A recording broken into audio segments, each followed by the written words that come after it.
প্রধান শিক্ষকের বিরুদ্ধে মিড ডে মিল ও স্কুল সংস্কারের প্রায় 70 লক্ষ টাকা দুর্নীতির অভিযোগ উঠল। দীর্ঘদিন ধরে স্কুলের অবস্থা বেহাল, খসে পড়েছে ছাদের চাঙড়।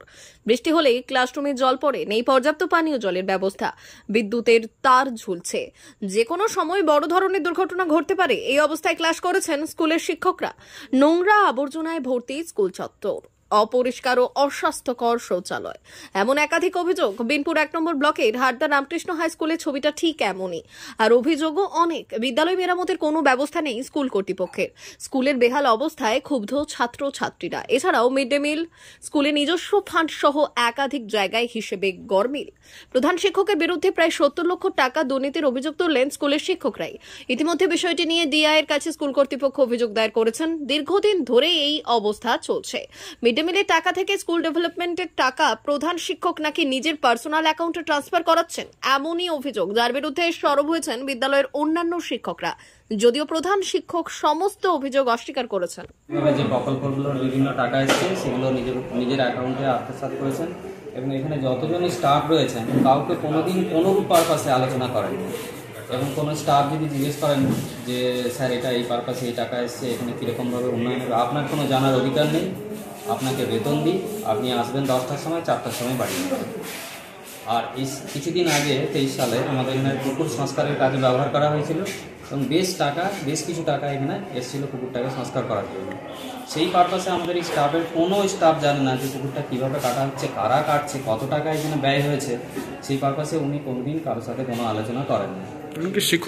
স্কুলের যে মিড ডে মিলের যে রান্নার কাজে যে জ্বালানির ব্যাপারটা আছে, সেই জ্বালানি আমাদের স্কুলে যত বাবলা গাছ ছিল আর এমনি স্থানীয় যত গাছ ছিল সমস্ত গাছকে কেটে উনি বিক্রি করেছেন। এবং ল্যাব, এখানে জিওগ্রাফি বেসে যে একটা সাবজেক্ট রয়েছে, জিওগ্রাফি ল্যাব বেস সাবজেক্ট, তার জন্য প্রত্যেক বছর যে একটা গ্র্যান্ট হয়, সেই গ্র্যান্টটার কোনো টাকার ল্যাবের পারপাসে ব্যয় হয় না। উনি নিজের সেটা পুরোটাই অ্যাকাউন্টে ট্রান্সফার করেছেন। গায়ে চড়ে কি স্কুল চালাচ্ছেন? নিজের হেডমাস্টার মশাই এই জিনিসটাকেই উনি বেশি প্রতিষ্ঠিত করেছেন যে আমি সর্বসর্বা। এবং বিভিন্ন স্টাফের সাথে বিভিন্নভাবে যে বিভিন্ন পারপাসে উনি যে আচরণ করেছেন সেটাও কিন্তু মারাত্মকভাবে, মানে কারোর সাথে কোনো ভালো আচরণ নেই এখনো পর্যন্ত। আপনার নাম? অসিত মণ্ডল, বায়োলজির টিচার। নাম কি? সুদীপ্ত কুমার গিরি। মাঝে মধ্যে স্কুল আসছেন না, স্কুলে অনুপস্থিত থাকছেন। ডিআই অফিসকে জানিয়েছিলাম যে স্যার উনি কত অন ডিউটি পেতে পারেন, বলে অন ডিউটিতে ওনাকে দেওয়া হয় না। আমরা স্যার মাঝে মাঝে উনি স্কুল আসেন না এবং আমাদেরকে জানাই যে আমার বিডিও অফিসে কাজ ছিল, ডিআই অফিসে কাজ ছিল এবং এটা আপনার জানার অধিকার নেই। আমি কোথায় কখন ছুটি ব্যবহার করবো আপনাদের কোনো জানার অধিকার নেই। এমনকি একটা এই যে 11-এর পরীক্ষা চলছে, ফার্স্ট সেমিস্টার, কোশ্চেন শর্ট করছে বা পরীক্ষাটা যে কীভাবে ম্যানেজমেন্ট করা হবে ওই বিষয়েও কোনো টিচারদের সাথে আলোচনা করা হয়নি। এবং উনি ওনার মতো করে রয়েছেন, 3-4 দিন ধরে স্কুল আসেননি, আজকে এসছেন। না, আমাদেরকে মিড ডে মিল দেওয়া হয়নি, তবে ছোট বাচ্চাদেরকে দেওয়া হয়, তারাও তো বলে ঠিকঠাক মিড ডে মিল কোনোদিনও হয়নি। হচ্ছে প্রায় বছর 2 স্কুলে। প্রধান শিক্ষক মহাশয় মাঝে মধ্যে স্কুলে আসেন না, এটা সত্যি আসেনি। প্রায় মানে টাকা চুরি করার অভিযোগ উঠছে, কি বলবে? তুমি জানো কিছু?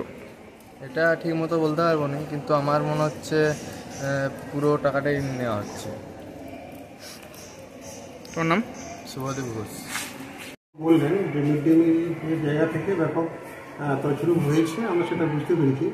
সেই সঙ্গে আরেকটা বিষয় যেটা যে স্টুডেন্টদের কাছ থেকে যে এডমিশন ফিজ বাবদ কালেকশন করা হয় প্রতি বছরে, সেখান থেকে প্রায় আমাদের 1,68,000 এরকম একটা অ্যামাউন্ট উঠে উনি বেশ কয়েক বছর, প্রায় 6-7 বছর ধরে উনি টাকা অ্যাকাউন্টে জমা দেননি।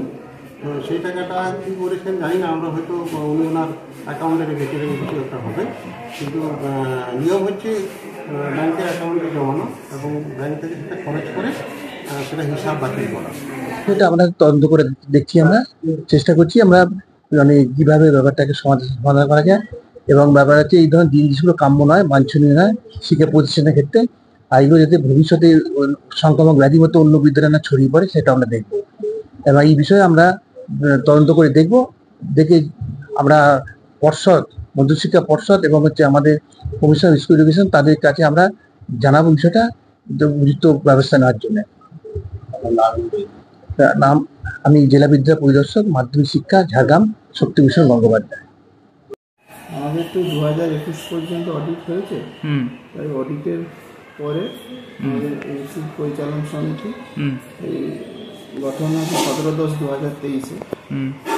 এবার ওনারাই যেহেতু 21 পর্যন্ত অডিট হয়েছে, সরকারি অডিট, ওনারা 21 পর থেকে 1/4/21 থেকে ওনারা হিসাব দেখেছেন এবং দেখার পরই বলছেন যেহেতু আমরা অডিটের সময় পর্যন্ত আমাদের কোনো বক্তব্য নেই, অডিটের পর থেকে আমরা হিসাব দেখে সেটাকে আমরা পরবর্তীকালে অডিটের দিকে এগোবো।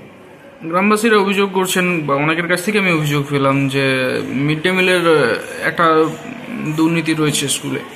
অনেক সময় 70 জন এলে নাকি 100 জন বা তারও বেশি 400 জনের কাছাকাছি নাকি হিসাব দেখানো হয়, এরকম একটা অভিযোগ কিন্তু আমি পেয়েছি। কি বলবেন? মিড ডে মিলে যেটা অ্যাকচুয়ালি আমাদের 5 থেকে 8 পর্যন্ত খাওয়ার কথা, কিন্তু কিছু কিছু ক্ষেত্রে অন্যান্য ক্লাসকেও খাওয়ানোর জন্য হয়তো সেখানে কিছু হয়তো একটু আধটু বেশি হচ্ছে, চলে যায়। কিন্তু আমাদের যা 5 থেকে 8 পর্যন্ত যা হিসাব আছে তার মধ্যেই প্রায় মিড ডে মিল। আমার কাছে যেটুকু তথ্য আছে সেটুকু হচ্ছে আপনার 70 জন অ্যাটেন্ডেন্স থাকলে 400 জনের হিসাব দেখানো হয়। এটা আমার কাছে কিন্তু তথ্য রয়েছে। কি বলবেন, এটা কি সত্য না মিথ্যা?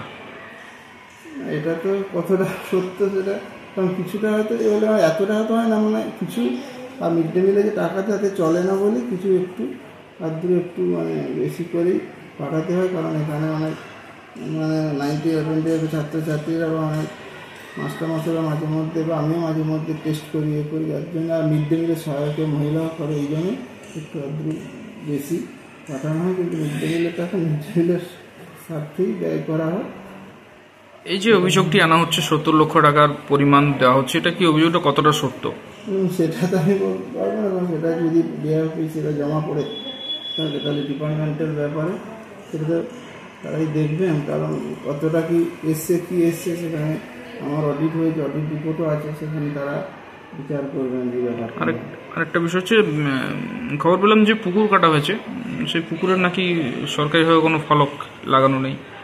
না, আগে কিন্তু লাগানো ছিল সরকারি ফলক, 2 বছর আগের পরে, তারপর হয়তো উঠে গেছে। মমতা ব্যানার্জি 40 একটা ফলক লাগানো ছিল, তারপর সেটা কিছুদিন যাবৎ আমি ছুটি 6-8 মাস যাবৎ আমি সেটা দেখতে পাইনি, কিন্তু স্ট্যান্ডটাই আছে এখন।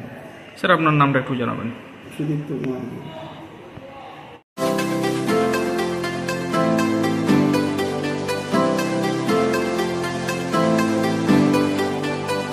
স্বপ্নের বাড়ি বানাতে চান? আসল জিনিসে ভরসা রাখুন, চলে আসুন মির্জা এন্টারপ্রাইজে। আমাদের এখানে বাড়ি তৈরির সমস্ত সামগ্রী পাওয়া যায়। এখানে এলে পাবেন বিভিন্ন নামি দামি কোম্পানির রড, এছাড়াও সিমেন্ট, চিপস, বালি, পাবেন রকমারি অত্যাধুনিক টাইলস সহ বাড়ি তৈরির যাবতীয় সামগ্রী। তাই আর দেরি নয়, গুণমান দেখে সহজে ও সুলভ মূল্যে বাড়ি তৈরির সামগ্রী পেতে হলে চলে আসুন মির্জা এন্টারপ্রাইজে। ঠিকানা আসুন্দা স্কুল যাওয়ার রাস্তায়, বেলদা, পশ্চিম মেদিনীপুর। আমাদের অপর একটি শাখা অবস্থিত বেলদা সবুজ পল্লীতে। বিশেষ দ্রষ্টব্য, আমাদের এখানে 25,000 টাকার উপরে কেনাকাটা করলে থাকছে আকর্ষণীয় উপহার।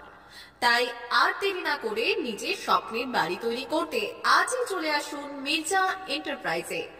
যোগাযোগ নম্বর 6297018804 অথবা 8250